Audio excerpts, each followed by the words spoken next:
akin.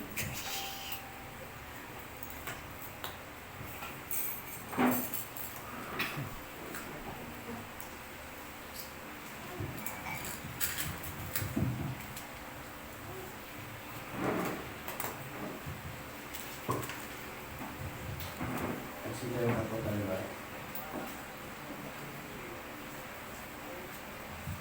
Ay, hindi natin ang awit ng Pasko.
Kadakilang Diyos na makapangyarihan sa lahat. Nanili ka ng langit at lupa. Lord God, narito muli ang malak mo na kung saan kayo at ulit na pagsalamat sa ikabilang pangalan. Lord God, maraming salamat. At muli, narito kami na magpapahayag ng mabuting balita ng kaligtasan Sa araw na ito, Panginoon, pinupuri ka namin, pinapasalamatan namin sa iyong kanilang Panginoon. Lord God, maraming salamat, Panginoon. Sa lahat-lahat po na pinagkakalog ninyo sa amin sa araw-araw. Sa mga biyaya, pagpapala. Lord God, maraming salamat. Maraming salamat, Panginoon. At itinaya mo muli kami rito sa kalignanan ng isang Panginoon. Magpupuri kami at pagpapahayag ng mabuting balita ng kaligtasan. Lord God, maraming salamat. Patawarin mo kami sa aming mga pagkakasala. Kung alam-alam ang nagawang pagkakasala, Panginoon, maraming magkatawad mo kami. Sa isip, sa salita, sa gawa, Panginoon, nagkakasala kami. Ay patawad ko, Panginoon. Sa oras na ito, Panginoon, pinapanalangin din namin ang lahat po ng mga kasakitan. Sa lahat po ng mga karamdaman, sa kanilang matahanan at sa loob ng mga ospital. Lord God, pinatas namin sa inyong Panginoon ang mga kapatiran namin, ang mga karamdaman, naway kayo magpapagaling at ituloy ninyo po Panginoon, malahulog ng karampakan ang kanilang mga kasakitan na yan upang ikaw ang magpapagaling. At maraming salamat Panginoon sa oras na ito. At ganoon din Panginoon, pinapalain din namin ang aming spiritual director na si Reverend Father L.D. Castro sa Tarlac niya. Kung saan ano ang ginagawa Panginoon ay pagpalain po siya Panginoon. Pagkalooban ng karakasan ng katawan ng Panginoon. Gawin doon Panginoon. Kaya maraming salamat Panginoon. At ang lahat na ito sa aming dalangin namin kasama ng anak na si Jesus na walang gang kaliwanagan. Glory to God, glory to Holy Spirit. Hallelujah, hallelujah. At sa oras nito, Panginoon, awita ka lang na sa awiti. Jesus, going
magpakailanman, magpa sa walang hanggan. Bati sa Ama, sa Anak, sa Espiritu Santo. Kaparaan sa unang-una ngayon, magpakailanman, magpa sa walang hanggan. At sa isang pinig, Luwalhati sa Ama, sa Anak, sa Espiritu Santo, Kaparanan sa unang-una ngayon, magpakailanman, magpasawalang hanggan. Shalom. Pangalan ng Ama, ng Anak, ng Espiritu Santo. Amen. At ngayon po, dadako na tayo sa ating Bible. Pagkakalog natin kasi sa Council Monday.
Naway ang pag-ibig pagpapala ng Diyos ay sumaatin lahat. Amen. Pagbasa ng Ebanghelyo ayon sa sulat ni San Juan. Papuri sa iyo, Panginoong Kristo.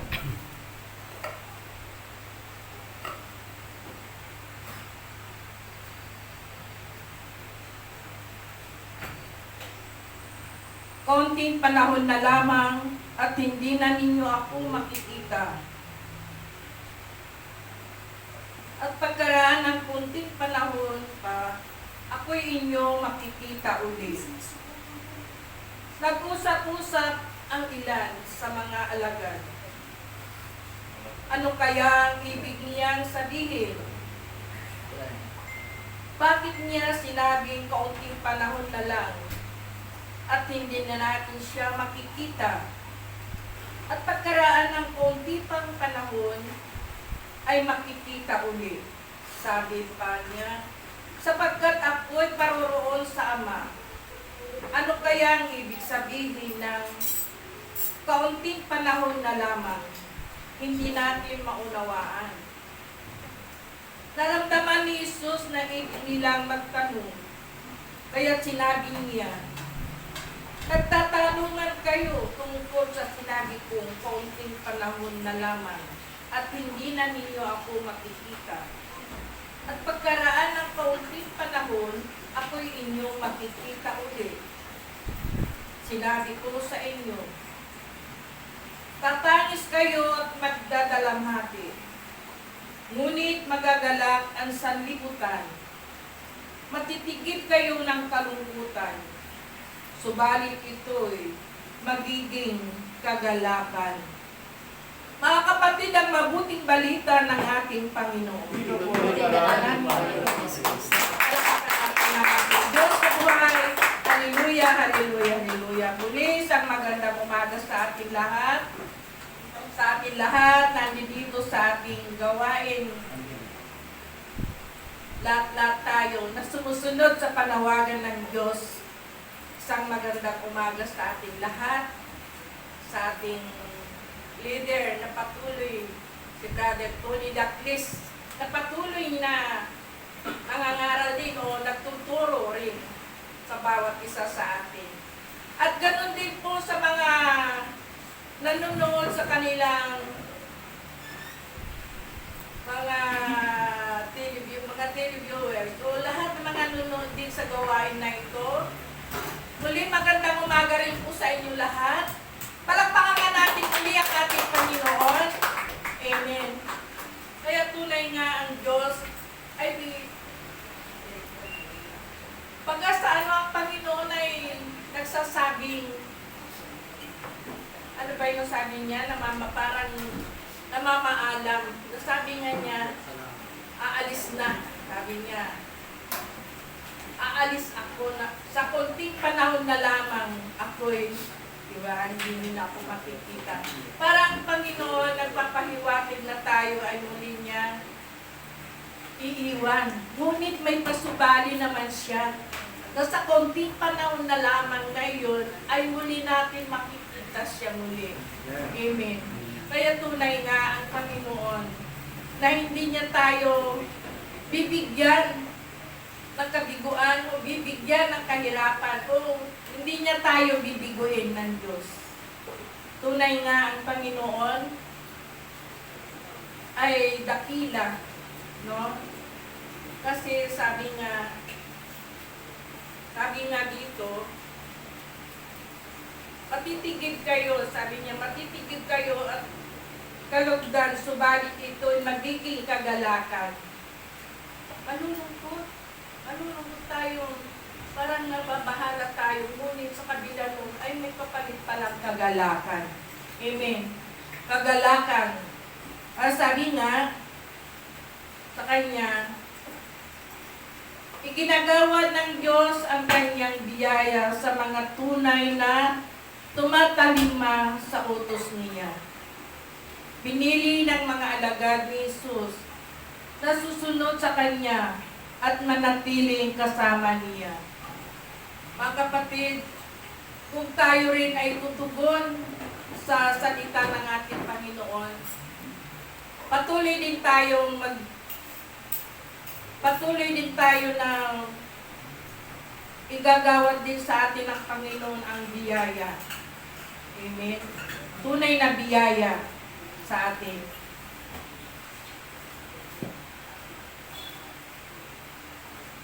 Dahil ito lahat ang kanyang dinanas ay kanila ring naranasan. Ang pagsunod kay Jesus ay nangangulugan, daraanan din natin ang mga paghihirap sa dinanas ng Panginoon. Yes.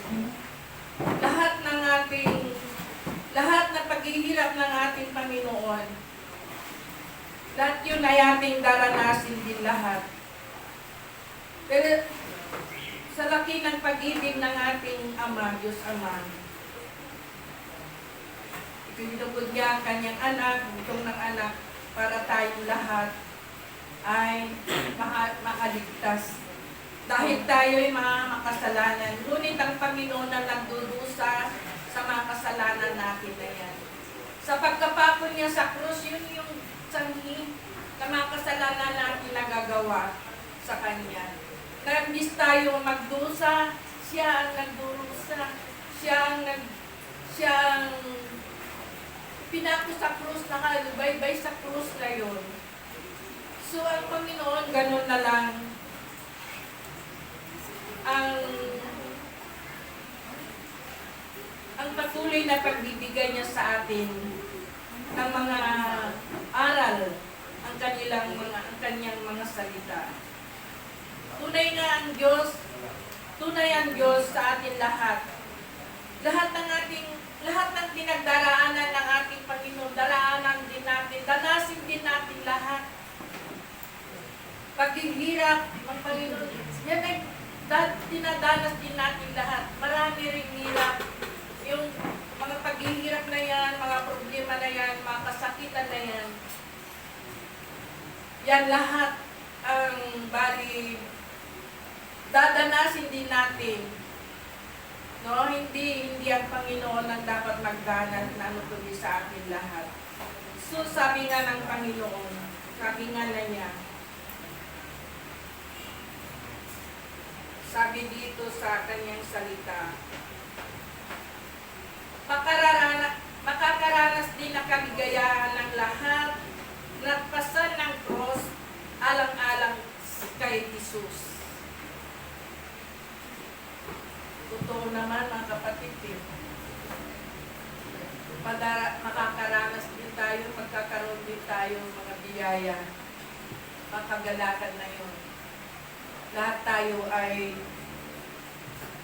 dahil lang sa pagpasan ng cross alang-alang kay Jesus. Dahil lahat yan na ating gagawin sa pagpasan ng cross, sabi nga, sabi ng Panginoon, basanin ninyong iyong cross araw-araw at sumunod sa akin at kayo'y aking pagpapalain. So mayroon din pala sa mga problema o kahirapan na ating dinaranas, mayroon din pala kapalit na kaligayahan, no? Sabi nga niya rito sa kanyang salita. Dahil sa huli, magtatagumpay nga ang tapat na laga ng Panginoon, may kakaranas na walang hanggang kagalakan at kalog. Yun ang anong ibig sabihin ng ating Panginoon. Dahil sa ating paghihirap, pagdaranas na yan, ay mayroon din po subali na makakatanggap din tayo ng kaligayahan at kagalakan. Amen. Palakpakan nga natin ang ating Panginoon. Ang Diyos talaga ay tunay na nagbibigay sa atin lahat. Siya patuloy na pinahiwatig niya ang kanyang mga salita sa bawat isa sa atin upang tayo ay matuto sa lahat na kabutihan, no, sa ating Diyos. Hindi lamang yung gusto natin ang masunod, kailangan sa kanyang mga salita, andun din yung ating pagsunod sa kanya. Amen? Kaya sabi nga rito, sabi nga, pagkakagawa, paano natin hinaharap ang hamon natin sa buhay? Nakikita ba natin bilang liwanag at daan ang mga paghihirap natin patungo sa buhay na walang hanggan kasama si Jesus? Yes, andun lang manalig tayo sa mampalataya. Lahat yan, daraanan natin, paghihirap na yan, ay makakasama rin natin ang Panginoon Jesus. Amen. Kaya lahat tayo na andito na sa gawain na ito, lahat tayo ay patuloy na tayo na gumawa ng mabuti, sumunod sa Kanya, sa Panginoon. Upang tayo yung sabi nga yung kalungkutan, ay may rin na kagalakan. So, magkaroon na lamang tayo talaga ng pagtitiwala at pagsunod sa ating Panginoon. Hindi tayo bibiguin ng Diyos. Ano pa hingin natin sa Kanya? Amen? Ayan. Ay muli, isang magandang umaga. Muli ko ibibigay muli sa ating kapatid. Ang ating kapatid na Clarita Placido, pagbibigay pa ng isa pang mensahe ng ating Panginoon.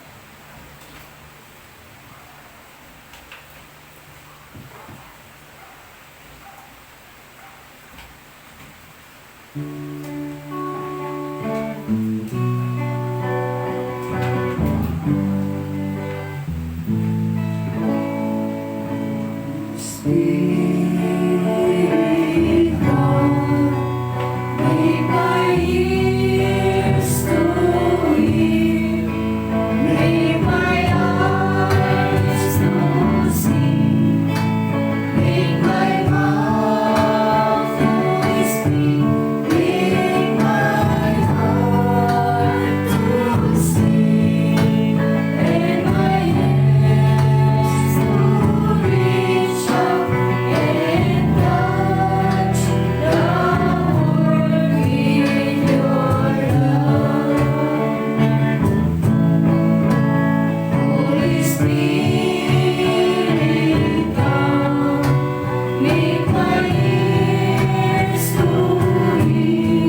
Santo. Kabayaran sa unang-una, ngayon, magpakailanman, magpasawalang hanggan. Siya. Luwalhati sa Ama, sa Anak at sa Espiritu Santo. Kabayaran sa unang-una, ngayon, magpakailanman, magpasawalang hanggan. Siya.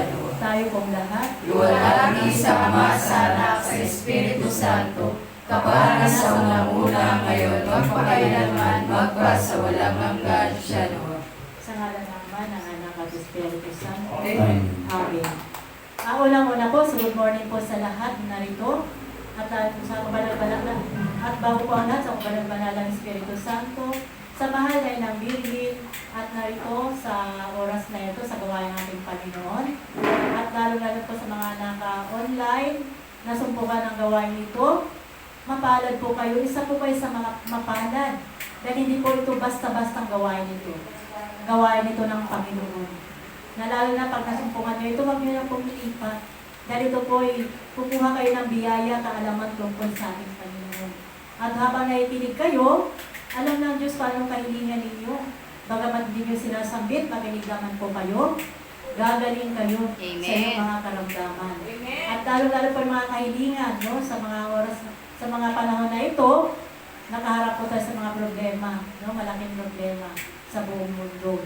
No, ito po yung ating panghawakan lamang, no, di ba? Ito yung ating panghawakan upang lalong tumibay ang ating pananampalataya. Huwag tayo pong paladaig sa takot, no? Yung takot na paglingkod sa Diyos, no? Dahil ito lamang ating kakapitan. Wala nang iba kundi ang ating Panginoon, no? Palapakan po natin ang ating Panginoon. At bago po ang lahat, ang bubuksan ko ang ating topic ngayon, ako may nagpapasalamat dahil hindi nyo naman siguro minsan nabanggit ko na mayroon po akong tinitingnan, ninalagaan, no, na may sakit na diabetes. No, sa tagal-tagal ng panahon, no, halos na kalating taon, dahil nga halos niya yung yung diabetes niya talagang mataas, na talagang tuloy-tuloy na, talagang hindi na siya talagang nagkakataon ng bumalik, no? Ngayon hindi na siya naghihirap, no? Tapos na yung paghihirap niya. Pero bago po siya namayapa, siya po'y, kung paano yung natutuhan natin, di ba, pagka tayo tinuturo sa atin, yung habang siya ay nakaratay, kailangan yung awit ng pastor sa panalangin. At ako'y nagagalang, baka matirap na hirap siya, alam ko talaga siya nawawala na. Habang may isip pa ba na magpagsalita pa lang, ito po'y tinuturuan ko po humingi ng tawad, no? Pinagaya ko na humingi ka ng tawad kasi talagang napakamalditong yun, no? Maldito yung kahit sa tindahan, talagang maraming nagsasabi kung anong ugali niya. So, humingi ka ng tawad sa Diyos sa oras na ito. Pinagaya ko, gumaya naman. Talaga naiyak din ako kasi imagine mo naman yung tao ganon, tapos humingi ng tawad sa Diyos, no, diba? Talagang maantig yung damdamin mo.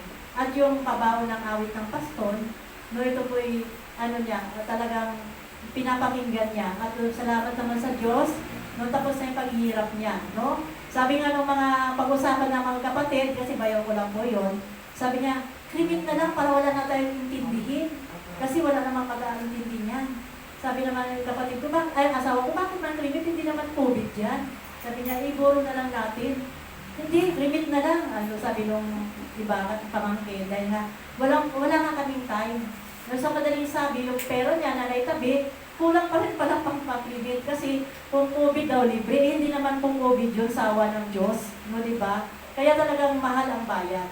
Kaya napagpasayan din nila, siguro niloob ng Diyos na talagang na lang, talagang ibuburo na lang. Kaya, nang ilang araw. Kaya pasalamat din ako dahil tapos yung paghihirap niya. Tapos na yung hirap namin, no? Yung minsan sama ng loob. Diba? Yung pasalamat ako sa Diyos sa buhay ngayon, nawa patawarin na nga siya ng tuluyan ng Panginoon ng mga kasalanan sa patuloy lang panalangin. No? Palangkaman po natin ang Diyos.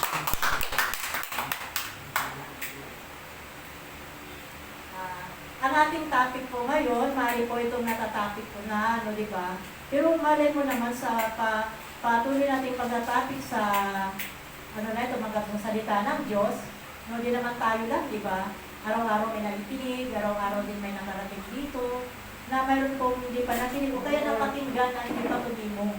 No, tapos ngayon sa panahon na ito, dito pala sa oras na ito, titimo mga puso't isipan natin yung mga salita ng Diyos.